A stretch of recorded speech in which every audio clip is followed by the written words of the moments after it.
Okay, now I'm sharing to YouTube. I guess it will work. Mhm. Yes, 2 more minutes.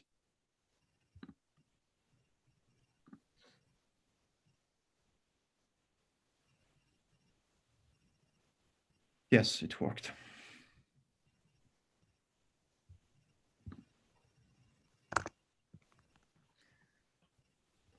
Great.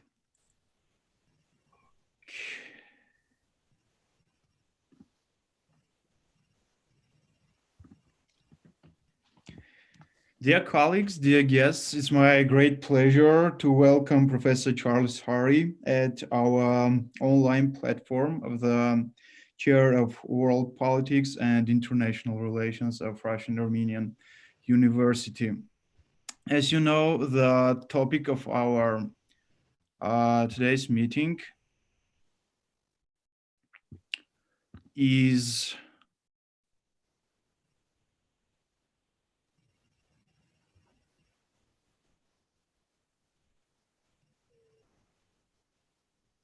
COVID-19, cybersecurity, and critical infrastructure, the challenge of strategic disruption and strategic risk assessment.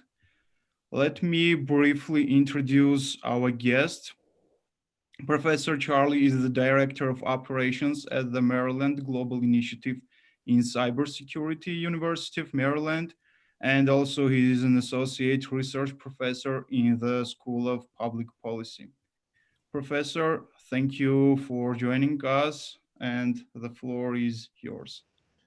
Well, first of all, thank you very much for having me. I'm very excited to have this conversation. And of course, we're doing it over Zoom. Everyone is hopefully doing well and staying safe with their family. What I was hoping to do today was talk a little bit about strategic disruption. I focus a lot of my efforts on cybersecurity, but really what I'm most concerned about is critical infrastructure and disruption. And disruption can come from a variety of different effects. So my presentation will have a little bit of a cybersecurity flavor to it. But towards the end, you'll see how we can talk a little bit about COVID-19 and how COVID-19 also is creating disruption in one particular infrastructure. So I'm going to go ahead and hopefully everyone will be able to see my presentation. My goal here is to provide you a little bit of insight into how I think about this problem. And hopefully it will generate some good questions about this idea of strategic disruption and the ability to assess risk. So globalization is really driving interdependence, and the entire post-Cold War, there's been an emphasis on greater economic and security integration. There's been an incredible and great degree of economic prosperity and a more somewhat stable strategic security environment. And the technical revolutions have really been accelerating those trends. So that's kind of the broad arc of what we've seen in the post-World War II environment. So infrastructure, is important because growing populations that are increasingly more urbanized and require greater social and physical services. So you can think of things like transportation, electricity, water. This is the reality that we've seen over the last, say, 70, 80 years. And governments and companies have to maximize the provision of those services within limited budgets. So how do they do that? How do they increase the amount of services that they provide, given the fact that they have somewhat limited budgets? Well, we use technology to drive efficiency. And so in today's world, what we're starting to see is the emergence of things like SCADA systems, technology that's used to control, IT technology used to control physical systems. So it's this physical and digital interdependent architecture that's starting to emerge in the latter half of the 20th century and into the 21st century. That is the world in which we live today. And so what we see, therefore, is across all the various critical infrastructure sectors, and every country kind of defines it slightly different. That this is one way to look at it, from a US perspective. But you have information technology that underpins all these different sectors. You have technology in the financial services, you have technology in the agricultural services, transportation, wastewater systems, even government facilities are all underpinned by IT technology. The degree of which they're supported varies from country to country, of course, and even from region to region within a country.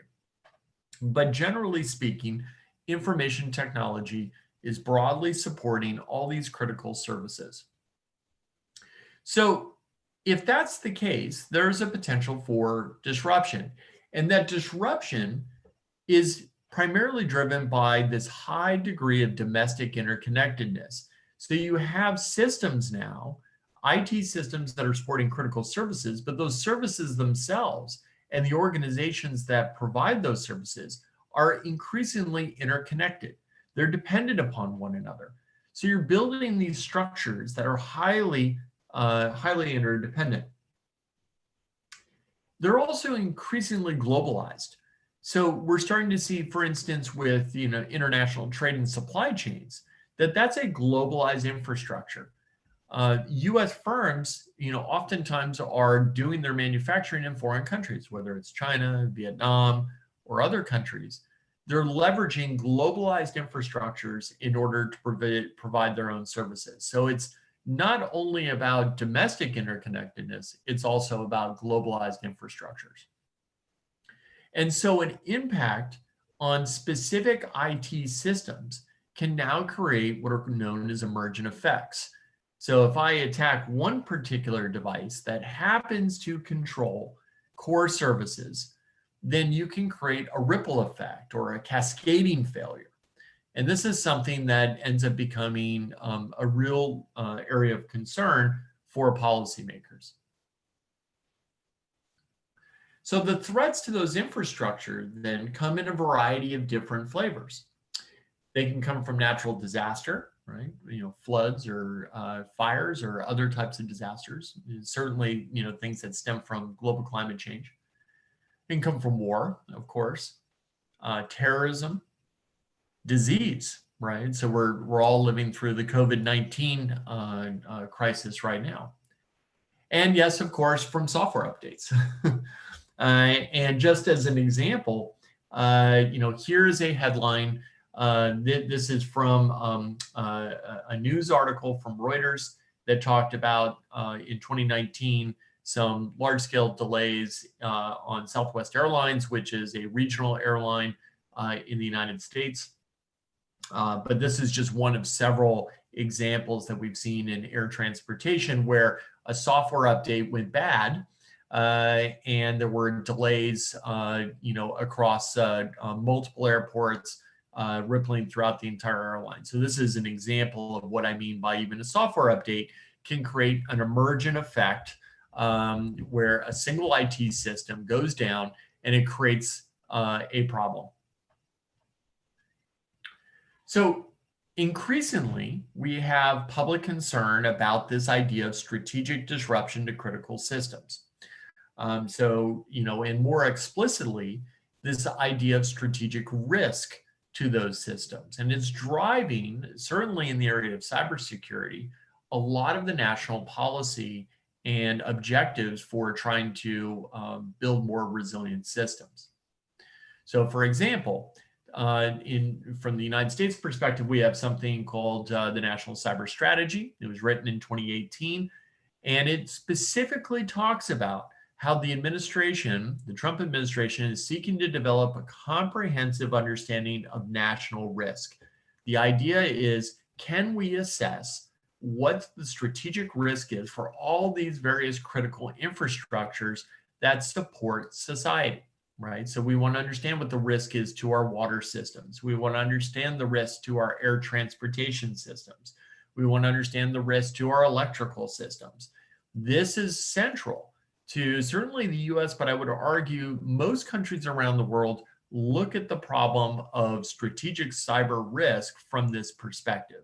I would argue that it's actually bigger than just cyber, though. I would say that this is a broader set of concerns because critical infrastructure underpins modern society.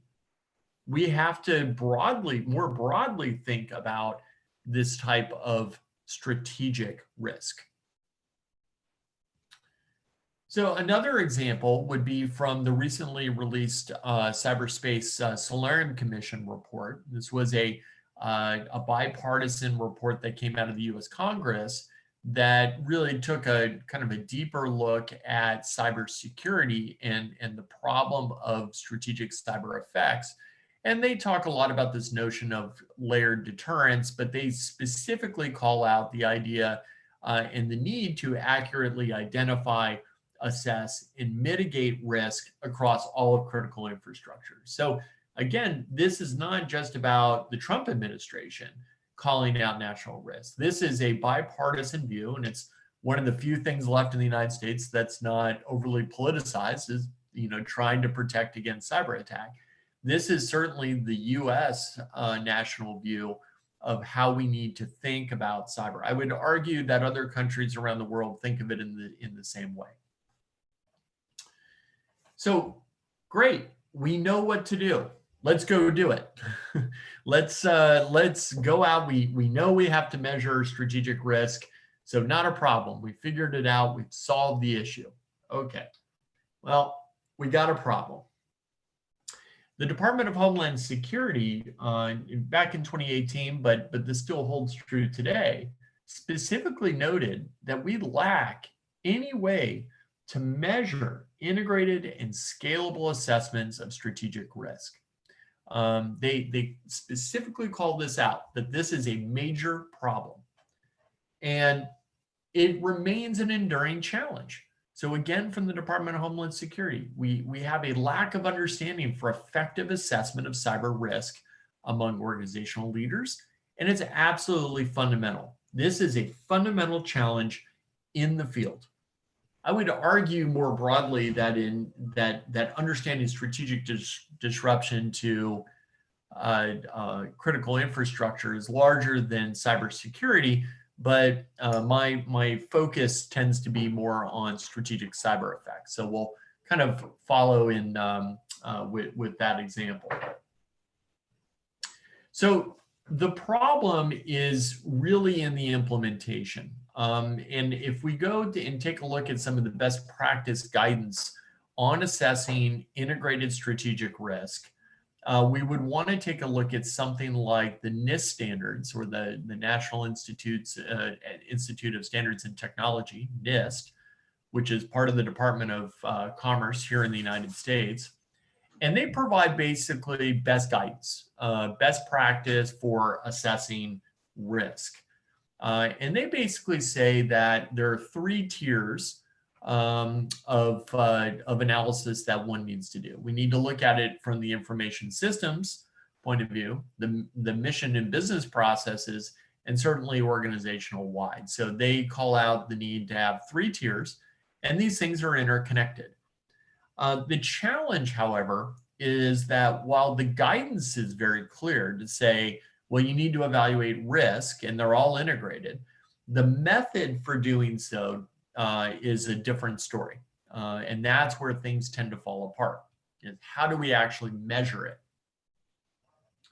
So just to conceive, or how to think about strategic disruption, you need to think in kind of in basically a linear way, in the sense that, or a linear connection, I should say, that hackers will go after devices, the specific computers, the Linux computer, the Windows server, a specific router or a switch, very technical systems.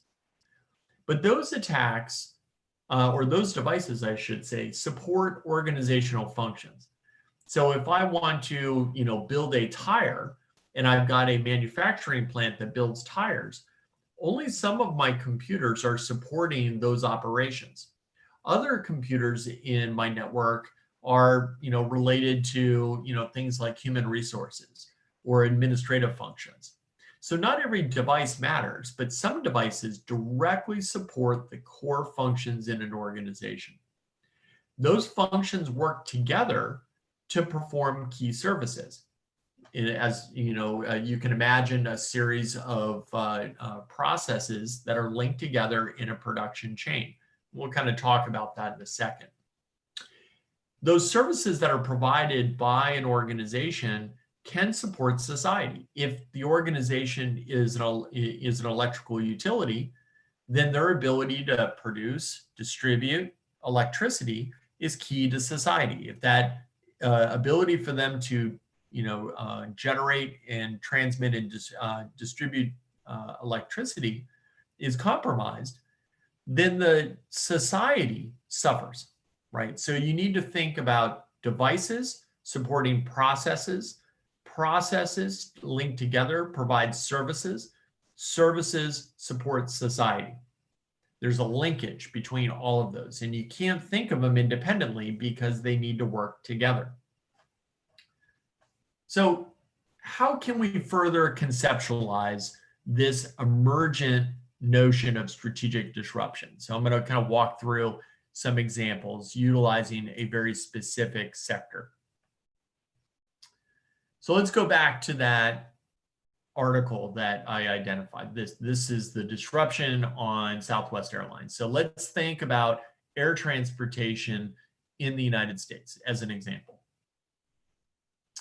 So the first question we have to ask ourselves is, well, what are airline operations? When we talk about moving passengers from one airport to the next, what are we actually talking about? When you talk about the airports and the airlines, what do they do?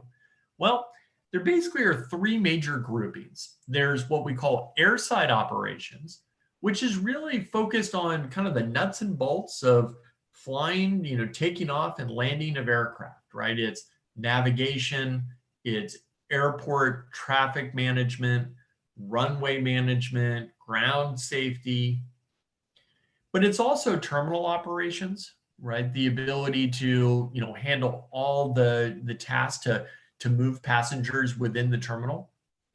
And it's also what we call landside operations. So the ability to, manage all the passengers, maintenance of terminal facilities. Not all of these are necessary for a plane to take off or land. Only some of these capabilities are actually required. So we're going to drill into just one. We're going to talk about airside operations. So airside operations, when you break it down further, there are three major groups of activity. One is in the United States, we have something called the Aeronautical Fixed Telecommunications Network, or AFTN. And this allows aircraft to talk to one another. It allows flight plans to be booked so people know where the planes are supposed to go. And the general operational networks that exist between the airlines, their aircraft, as well as the national governance structure. That in the United States, it's the FAA, the Federal Airline Administration. There's also ATC tower communications, so ground operations, runway signaling, all the things that a tower at the airport needs to do to move airplanes to the right runways to either take off or land. And then there's what we call apron handling, which are all the services that are specifically tied to the airplane when they pull into the terminal and they put the gate up to, or the jetway to the aircraft itself. So you can broadly think of kind of three major subgroups of airside operations. So again, we're only going to talk about one small subset. We'll talk about kind of these three broad activities. Now, at a very, very high level, we could think of, well, there's an operational network at the terminal that I have to do some functions with. There's some flight planning. I've got to, file my flight plan, and I've got to communicate, where I'm going. And then I also need to have some aircraft-to-aircraft communications and aircraft-to-tower communications. And if I can do all three of those three things, I can take off. Now, each one of those functions has some sort of computer network behind it, right? There are some devices, Linux servers, Windows application servers, routers, switches, that all have to work. And as long as they all work, I can take off. So let's introduce our evil hacker. Hackers attack devices. They don't attack services. Now, their angle might be to disrupt the service, but they attack devices. They look for the vulnerabilities and they do something bad to them. They put ransomware, they steal data, but that's what they do. Some of these attacks will create a disruption to air operations. Others won't. So what do I mean by that? Well, in one attack scenario where the hacker is stealing data from a device, they get access to a device and they steal data. Well, I can still do my operations. I've lost data, but I can still do the primary functions that I need to do in order for my plane to actually take off. But that's different than another scenario. In another scenario where I have ransomware, so encrypting the drives of the computers, right, or deleting the contents of the computers, I have two devices that are rendered completely inoperable and cannot perform their function whatsoever. So if there are a minimum number of devices that are required to work in this production chain, and I impede any of them, guess what? I now have a cascading failure and I'm not allowed to actually take off. I didn't actually disable the plane, but I did disable the core functions that allow the plane to take off. So there's a connectivity between devices and processes and the services that they provide. And I have to understand those linkages if I want to understand emergent strategic impact and strategic risk. So organizations have lots of functions, right? So I have organizations that they build products or they manage key services. Those product development or service delivery is supported by information technology systems. Attacks on IT systems can create disruption to production. Disruption to the production chain and the response to that disruption creates emergent phenomenon. For example, shutting down one airport can cause delays and cancellation to others, right? So what we're drawing here conceptually is how to go from device to core strategic service, like moving passengers between airports. So I could have a situation where I attack one set of systems in Las Vegas, and now I need to move from one airport to another. And so those airports are potentially impacted because I'm now not able to get through from Las Vegas. So for example, I might now start having delays in Chicago, Los Angeles, Atlanta, as well as Las Vegas. So what we're demonstrating here conceptually is that there's a linkage between devices, processes, and services that they provide. So the question then becomes, how do we go from conceptualizing this problem to how do we measure this issue or this problem of strategic disruption? So that's kind of where I want to spend the last part of this talk. So one of the things that we've developed at the University of Maryland, and don't worry, I'm not going to go through the math on this, but I wanted to highlight something that we've developed here called the Strategic Disruption Index. And what we leverage are graph models, node edge models that demonstrate the interrelationships between portions of critical infrastructure. And the thing to really remember about this is not the math, the thing that we want to think about is in a what we call a graph structure, right? A node edge model. We have nodes, which are the little circles, right? And we have edges, which are the links between those nodes. And my nodes can be very important. So they're close together. They're in the middle or closer to the middle of that graph. We call that centrality, right? And then we also have the links between nodes, which are the edges or edge weights, and those represent the flow. So in our airport example, you can think of the nodes as individual airports, and you can think of the thickness of the line as the number of passengers flying between airports. If I take down one of the airports in this network, this graph structure, it's going to have a disruption on the entire system, right? So that's what the SDI, or the Strategic Disruption Index, attempts to measure. It's bounded between 0 and 1. So 0 means no disruption, 1 means complete disruption. And it's weighted by the importance of the position of the airport, in this case, as well as the number of passengers flying between airports. So it's a way for us to have a weighted share of disruption. That's basically what the SDI measures. So going back to our example, if I were to take, and this data comes from the US Department of Transportation, we took a look at 2019 air flights across the entire United States, and we built a graph model, the interlinkages between airports. And so what you see here are each dot represents an airport in the United States. And you can see very fine lines in between some of those dots that represent flights, passengers moving from one airport to the next. So if I were to kind of resize the nodes by their centrality, their importance, it would look something like this.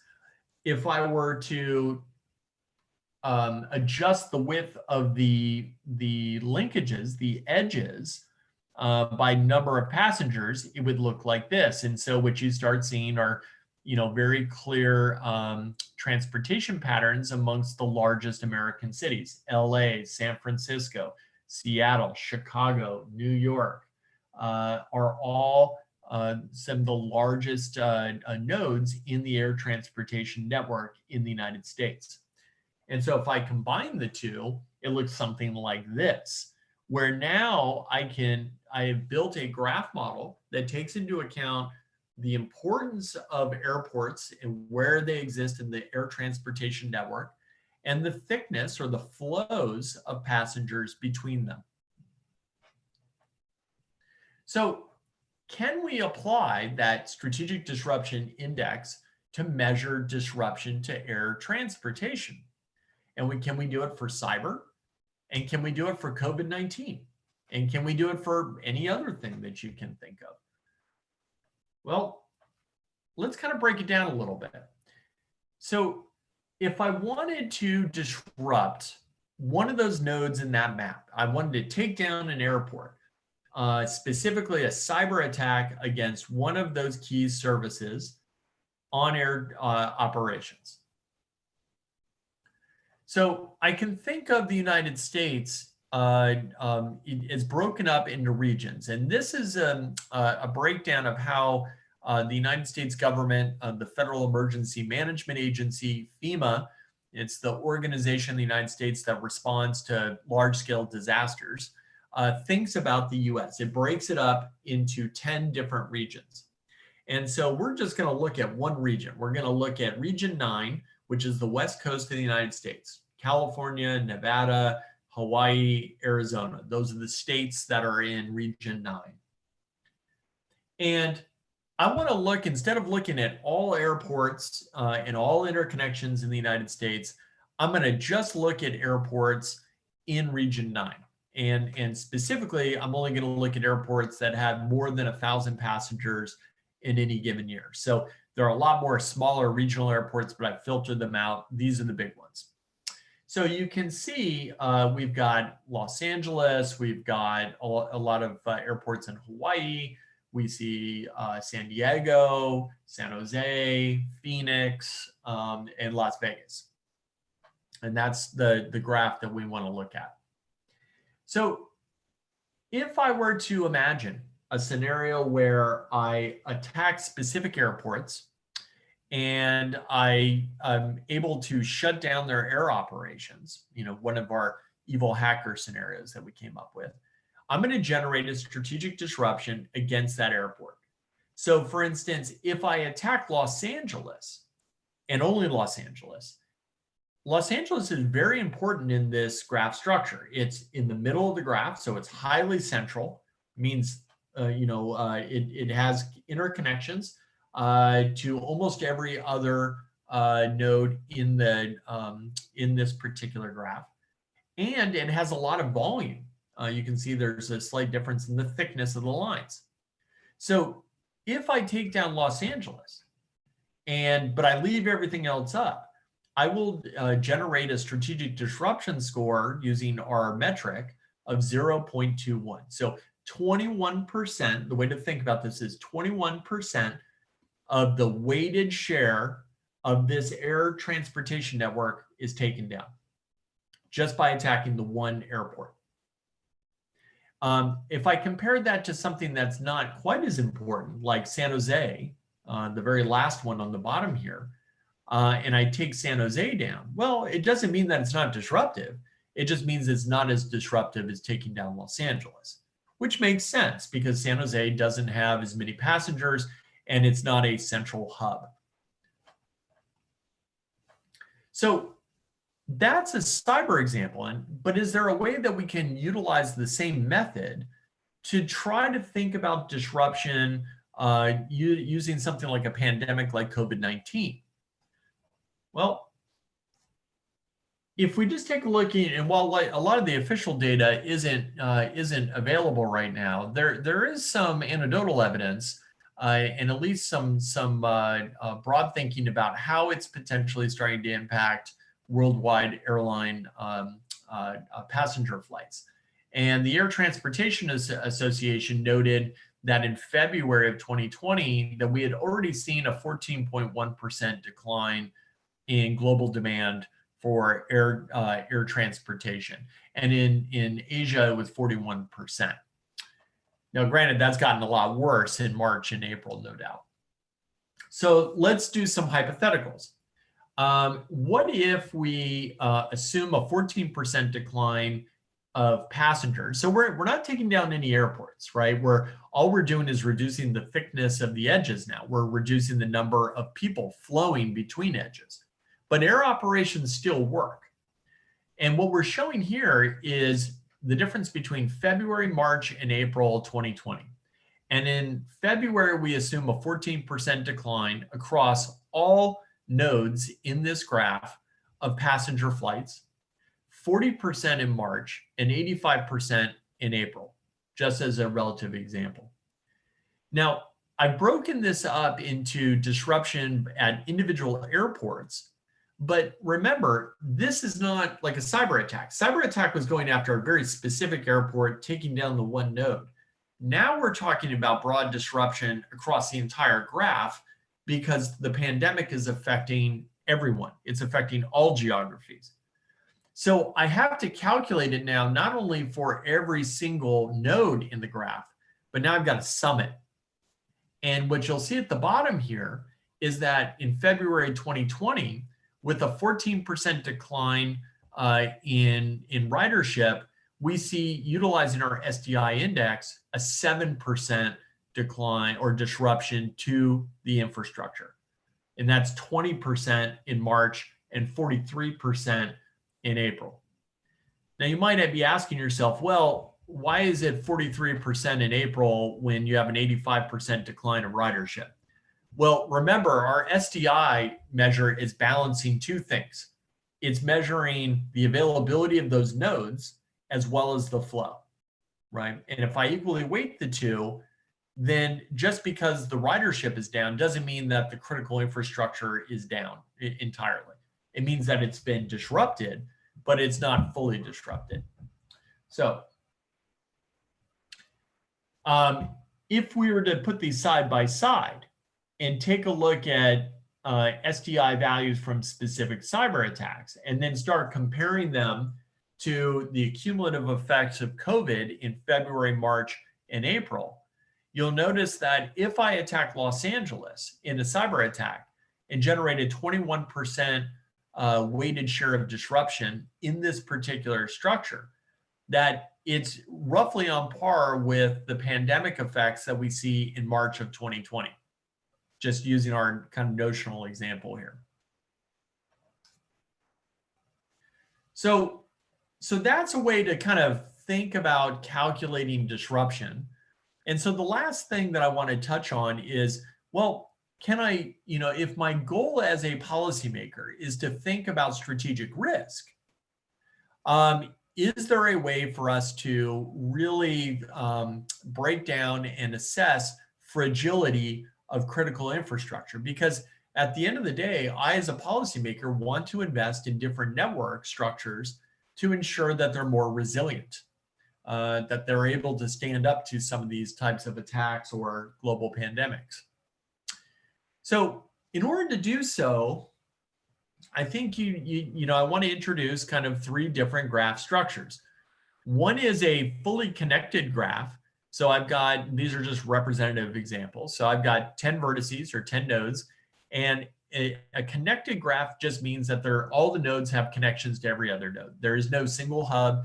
Everyone's connected to everyone else. That's what we call a connected graph. I can also think of a graph structure like a single hub where everything is connected to a single node. So in order to go from one node to another node, I may have to go through a central node. And then you can have a several hub model where there's multiple connections between just a few different hubs. So one thing, just recalling our STI, I want to now start to look at what the strategic impacts are as I start removing nodes in a graph. So I want to build out my graph structure, like my airline example. And now I'm going to systematically start removing each one of those nodes and seeing how much disruption I engineer in that particular graph structure. And if I do so, and I compare it to kind of a fictional ideal of perfect resiliency, I can generate a fairly interesting chart. Now, the blue line here represents a complete graph, and a complete graph does not exist in the real world in critical infrastructure. Because remember, a complete graph is everything is connected to everything else. So in our airline example, it would mean that every airport is connected to every other airport. That even if I'm at a small, regional airport, I can get to LAX directly, or I can get to another small airport directly. I can compare it, and so if I'm complete, that means everything is equally weighted. And so as I systematically remove nodes in my graph, they have equal weight, so I get this kind of linear decline. And that's the ideal. That means perfect resiliency. If I take down one node, I've got other nodes to get me there. If I compare that to a single hub model, the vast majority of the flights in this case all go through the hub. So if I take out just that one node, I'm going to get a huge disruption. And so stability in my graph is going to drop dramatically, right? And so that's why you see this orange line, after one node is removed, drops very, very quickly, right? You see this huge, this huge decline. And it creates this big space between the blue ideal and that particular network structure. The difference between the two means that it's less resilient. It means that, look, I'm highly dependent on one node in my graph. I take it out, and now I'm completely, I'm significantly disrupted. But if I have several hubs, then I'm a little bit closer to the ideal.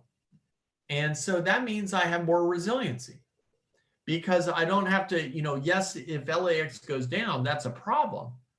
But I have Phoenix and I have San Francisco, and I have Los Angeles or Las Vegas, and LAX is a big deal, but I've got other hubs that I can work with. It's more resilient. The structure is more resilient. And so that's exactly what we see. When we take that FEMA 9 region air network and we graph it out and we apply this method to it, then what I see here is that I'm actually relatively close to the blue line. I've got more resiliency built into this air transportation network. If I think more broadly about the United States, instead of just looking at region 9, but I start breaking it up into individual regions, I can generate a number of these types of graphs, and I can see which ones are more resilient than others. I might be able to see that region 1, 6, and 10 are very fragile. They're mostly single hub models, right? If I take down this, LaGuardia Airport, I'm in a lot of trouble. If I take down in FEMA region 10, if I take down Anchorage, Alaska, I'm in big trouble. That's different than other regions of the United States, which are more resilient. They're closer to the fictional ideal of the complete graph. So what we're doing here is that we're taking a method that is completely independent of the critical infrastructure sector. And now we can apply this to every other critical infrastructure sector in an economy. And in the United States, we have 16 critical infrastructures. Understanding what the disruptive effects are and the resiliency now allows me to answer some fundamental questions. Where should I invest? What regions should I invest? What processes should I invest in? I can harden those systems and build more resiliency into my networks. Because when I want to think about risk is simply the product of effect and likelihood. If I can reduce the impact, that reduces risk. If I reduce the likelihood that the event occurs, I also reduce risk. That gets us to this ideal, a strategic concept of cyber risk. I would say it's broader than that. But we have to be able to define strategic structures, develop models of interdependency, develop metrics, and develop means of common comparison across industries. That's how we reach the end goal that's stipulated in national policies.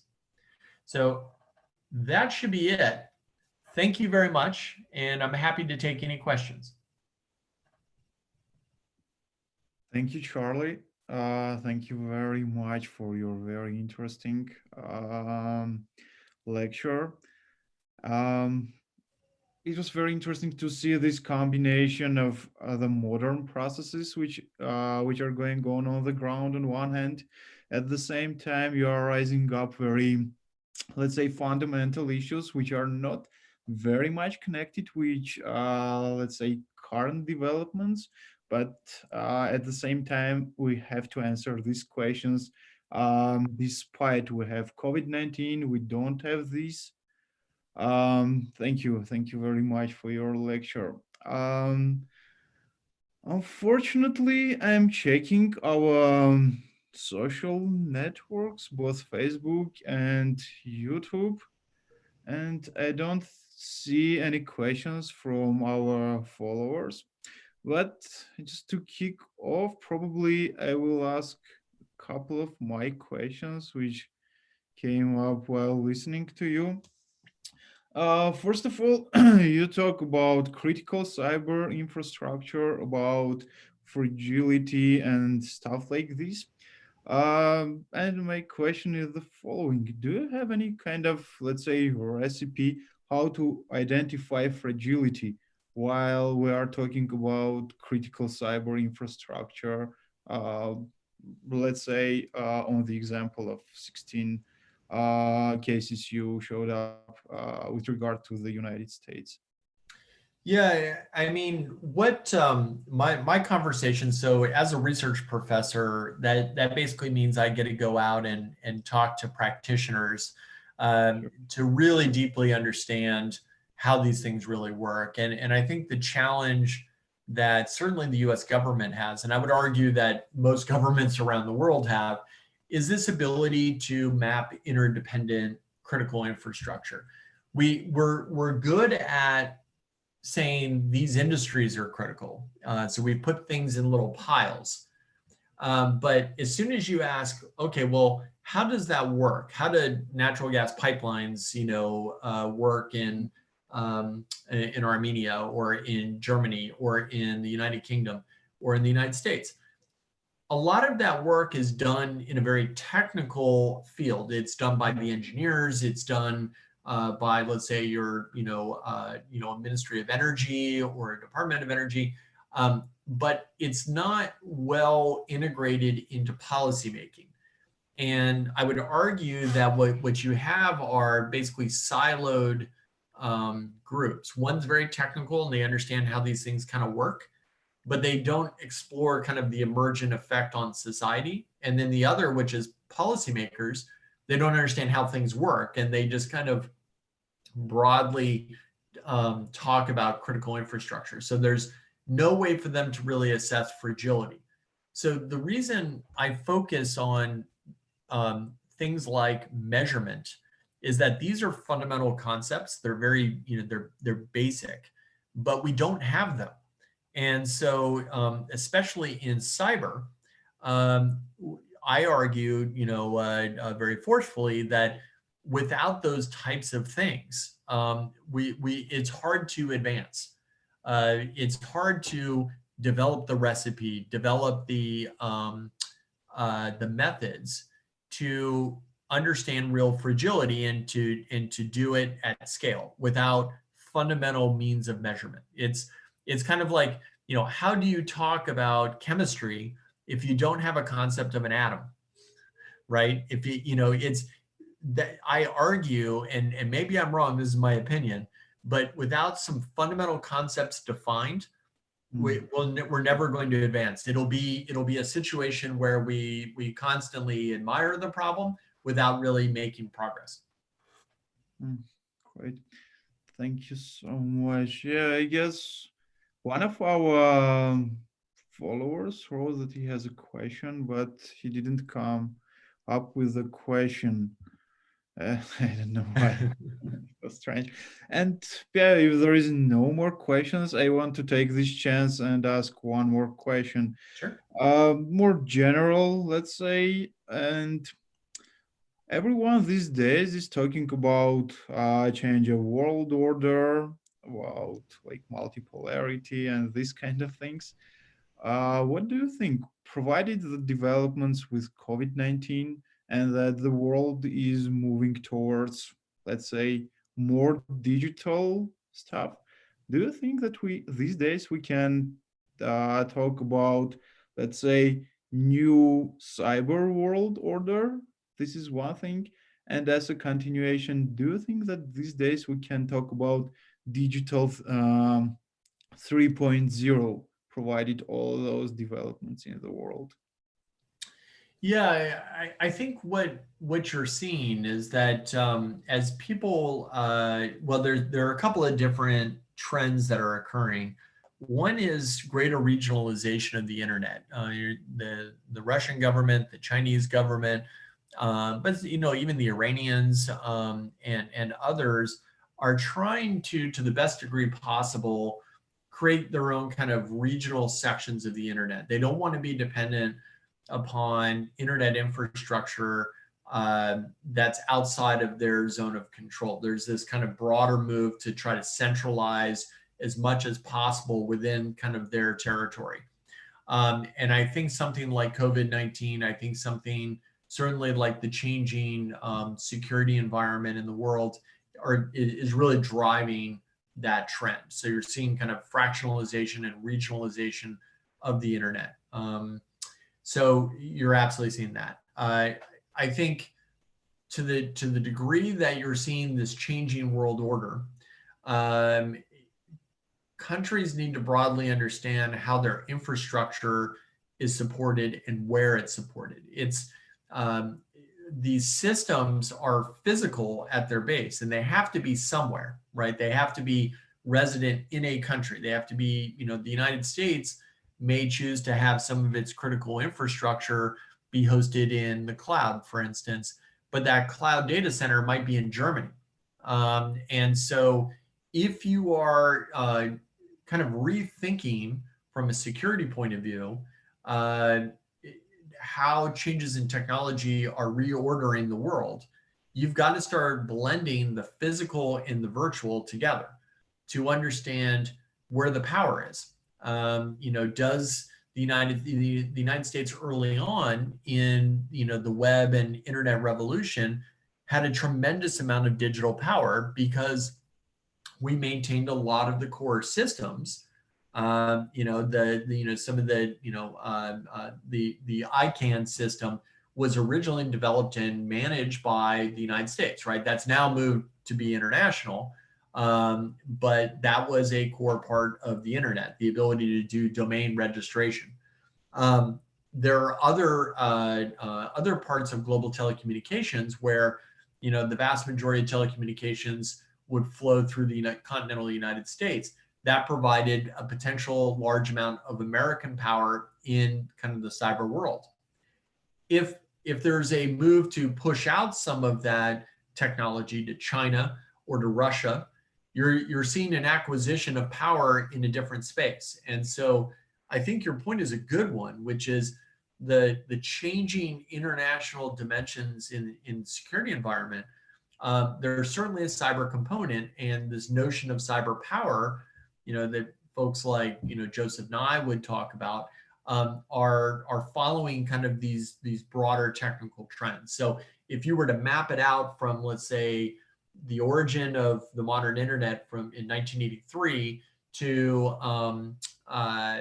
today, you would see an evolution of cyber power based on changing technological developments. Yeah, thank you, Charlie. Yeah, so I think we don't have any more questions. Okay. With this said, I want to thank you for your time and for your very interesting presentation. I also would like to thank our followers, our participants, though not for very active participation. Stay tuned for our new events. Stay safe. Thank you very much. Let me switch it off. Okay, 1 second.